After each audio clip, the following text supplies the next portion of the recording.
I think that this cycle is going to create, and already has. I mean, I think we are going to create a new generation. It might be like the largest wealth transfer over the next 4 years that we've seen in a long time. So I'm very hopeful that this new generation, people like yourself, younger people, are going to be sound, morally ethical Bitcoiners, and that they're going to change this system that we live in. Because again, I'm not happy here right now. And this is not the world that I want for my kids. And especially, I got grandkids. I don't want those grandkids growing up in this world that is so dysfunctional. So I'm counting on people like yourself to make a difference.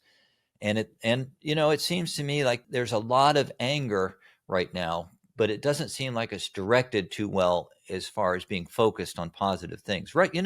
Let's talk. Let's zoom out for a minute. How many people do you think really know about Bitcoin? I mean, if you and I walk into a bus terminal and we look around and we start talking to people, how many people in that bus terminal, say there's 100 people in there, or you go into just any room, how many people do you think you're going to find in there that know, that you can talk to about Bitcoin? My guess would be there's probably 50 to 75% of the people have heard of Bitcoin. And I would say there's maybe one that you could actually have a conversation like this possibly with. I think you're right. I mean, I would be shocked if I could find 3 people that I could have a really good conversation with. And if one person really knew things like what we're discussing, base layer, all this stuff, lots of times Bitcoiners, we're all sitting in a circle. We're like in a campfire, and we're all around there. We're roasted marshmallows. They're all orange marshmallows, and we're just talking to each other. It's like back and forth and back and forth. And then if somebody's walking by outside the circle and they look in, they go, boy, those guys, what a bunch of fucking nuts. And we're all in there with our marshmallows having a great time. What I'm trying to say is that conversation, it's going to start going out. I think we're only, personally, I'm saying that we're around maybe 5% adoption rate right now. I don't think we're much past that. It's like 1999 in my mind in the internet. So we are going to go. And at some point, we're going to cross the chasm. I'm sure you're familiar with that term in the S curve, cross the chasm. Somewhere between 14 to 16% is when it's going to just take off. I mean, it's going to be mainstream. I don't even know if we'll be doing podcasts like this. People will just go, I know everything about Bitcoin I need to know. And I don't know what that future looks like. But when I was talking earlier, that's the future I want. I want the future where Bitcoin is part of the monetary system. It's like the base layer. Maybe it will be a neutral reserve basket. Maybe the U.S. will have had a reset, an actual reset of the currency. And we're on some kind of a neutral reserve basket, almost like after Bretton Woods. You remember Keynes was arguing, I believe, for Bancor, some neutral reserve asset. And, that makes a lot of sense, because when you think of what happened after Bretton Woods and what I was discussing earlier, the fact that we became a deficit nation exporting everything, that was foreseen at that conference, Triffin's dilemma. The idea that world's reserve currency means that you are going to be exporting your currency for things. The rest of the world's going to want your currency, and they do. The dollar in global trade right now is still dominant, or very well, if you compare it to all the other currencies, it's dominant. And so I don't know what that future looks like. I just know that I want something better than what we've got. Yeah, and speaking of that, we touched on the CBDCs as kind of a good little segue back to the CBDCs and Tether. There's some talk of like, oh, all of a sudden, is Tether going to be this CBDC thing that everyone's been freaking out about for years? I mean, they've been talking about this for a long time, years and years. And so now, here we are, kind of on the doorstep of Tether holding a bunch of the treasuries. I would love for you to get just in general, I'm just throwing that out there, but I would love for your thoughts on just Tether and where things could be headed there. And dollar dominance, I guess, too, George, I guess, because that's part of it. Like, parlaying this dollar dominance thing is wild. Yeah, you're pushing all the buttons here, and I'm going to get again. I hope people can just kind of listen here, because actually, I'll tell you the way to approach this. Okay, this will make it more easy for everybody to get on board. So you remember I mentioned the Bitcoin ETFs. There were a lot of people that opposed Bitcoin ETFs. Options on the ETFs, a lot of people oppose the idea of options coming into the market on the ETFs. We're worried about paper Bitcoin. How would you stop any of those things? How would you, I'm sure you don't have an answer because, yeah, I don't, I don't either. I don't have an answer to that. I don't know of anybody who was complaining or upset about the Bitcoin ETFs. There is no way to stop this. Bitcoin is like, it's like a virus and it's on its own path. You and I aren't going to direct it. It's going to go where it does. And you know the expression, Bitcoin is for your enemies. Well, guess what? That's true. It really is. I mean, you can't stop this stuff. So when I talk about Tether, because, you know, the biggest news right now, in my mind, one of the things that's revolutionary is, you know, Bitcoin, Tether moved to El Salvador, their operations. El Salvador has got an incredible digital assets framework, Bitcoin only, that allows all these companies. I mean, it's a real incentive for them to move there, and they are. So Tether goes there, and then on the 30th of January at that conference, they announce Plan B. They announce that they are going to incorporate through the Taproots protocol with Lightning Labs. They are going to incorporate Tether on Bitcoin and more importantly, the Bitcoin Lightning Network. They're going to come on board. And there are going to be a lot of people that are unhappy with that idea. But I'm just going to say to them, I'll listen to whatever you want to say, but explain to me how you stop Tether from doing that. And in my mind, you can't. So let's just accept it and let's understand what it means going forward.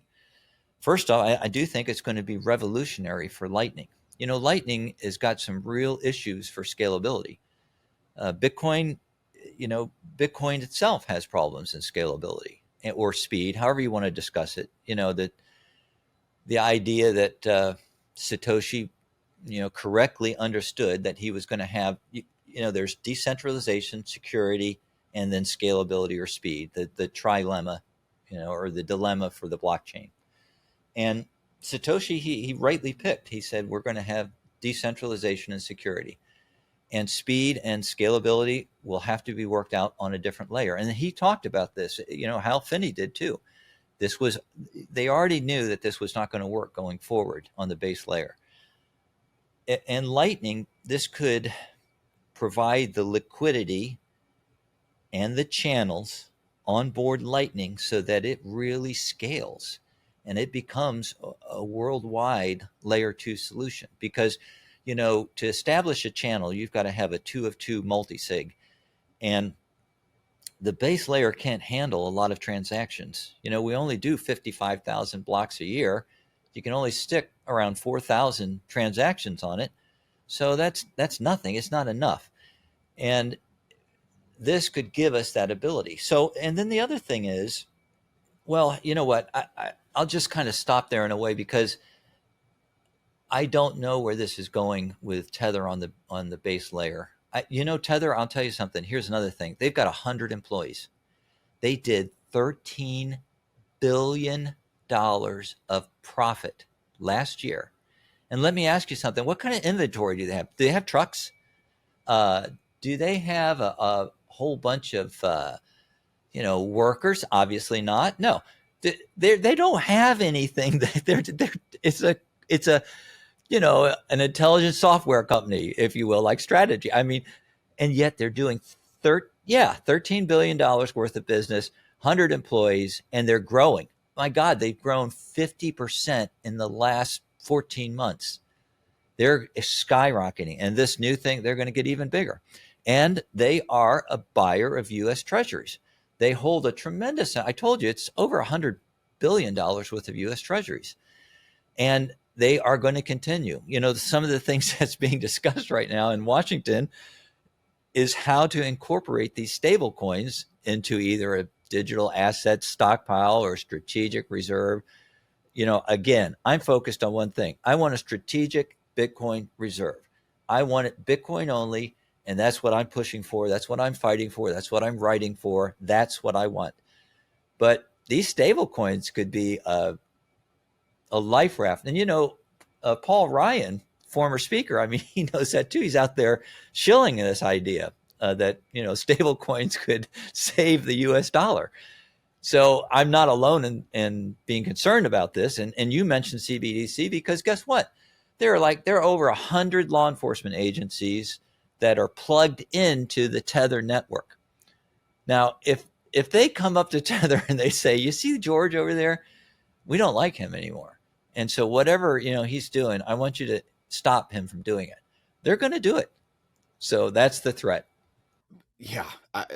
It's very, we're in a very interesting world. Well, there's a lot of currencies out there. So we finally have the only two monies, maybe you could say, maybe you could say three: gold, silver, and then Bitcoin. So does that money all converge to one here at some point? Is the battle really the monetary premium inside of the fiat currencies and then gold and silver, and then it converges eventually to Bitcoin to be the anchor that kind of anchors the whole system eventually at some point? Because the more I go on, George, I guess where I'm going with this is that, like, what's your timeline for this? Because the more you study this, the more you're in the system, and the more you see it's going on now because of Tether and what's happening and what the administration is doing now, it feels like we're oscillating back and forth between gradually and then suddenly.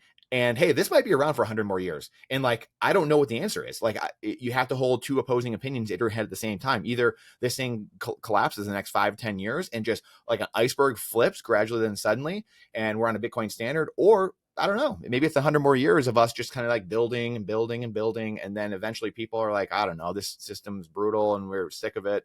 The dollar dominance because of Tether and all these things happening. And then eventually we go to Bitcoin. I mean, where you fall on that spectrum? Because I keep just violently swinging back and forth. If you want the answer to that question right there, and you like that spicy clip, check it out here. Come on, we'll see you in there. But if you want the full interview in its entirety, all the spicy clips put together, and you're not going to want to miss it, believe me, then check that out here. Come on, we'll see you in there. Do it.